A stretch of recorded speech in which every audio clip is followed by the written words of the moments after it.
গত কয়েকদিন ধরে বৈশ্বিক বাজারে স্বর্ণের দাম কমার পর অবশেষে দেশের বাজারেও স্বর্ণের দামে কিছুটা স্বস্তি ফিরে এসেছে। গত মাসে কয়েক দফায় স্বর্ণের দাম বাড়লেও মে মাসের প্রথম দফায় দেশের বাজারে প্রতি ভরিতে ভালো মানের স্বর্ণ অর্থাৎ 22 ক্যারেটের প্রতি ভরি স্বর্ণের দাম কমেছে ৩,৫৭০ টাকা। ৩ মে শনিবার সোনার দামে এই পরিবর্তন এনেছে বাংলাদেশ জুয়েলার্স অ্যাসোসিয়েশন বাজুস।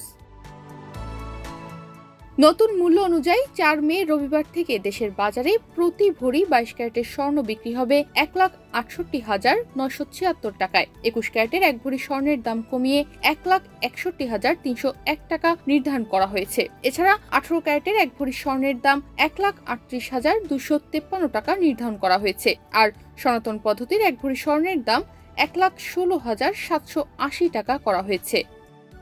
শনিবার বাংলাদেশ জুয়েলার্স অ্যাসোসিয়েশন বাজুস এক সংবাদ বিজ্ঞপ্তিতে স্বর্ণের নতুন এই দামের তথ্য জানায়। বিজ্ঞপ্তিতে বলা হয়, স্থানীয় বাজারে তেজাবি স্বর্ণের বা পিওর গোল্ডের মূল্য হ্রাস পেয়েছে, সে কারণে স্বর্ণের দাম সমন্বয়ের সিদ্ধান্ত নিয়েছে বাজুস।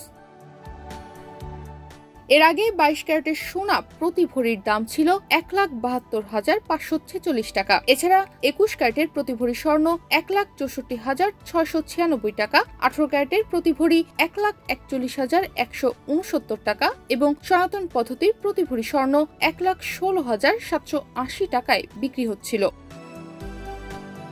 বাজুস জানায়, সোনার বিক্রয় মূল্যের সঙ্গে আবশ্যিকভাবে সরকার নির্ধারিত ৫% ভ্যাট ও বাজুস নির্ধারিত ন্যূনতম মজুরি ৬% যুক্ত করতে হবে। তবে গহনার ডিজাইন ও মানভেদে মজুরির তারতম্য হতে পারে।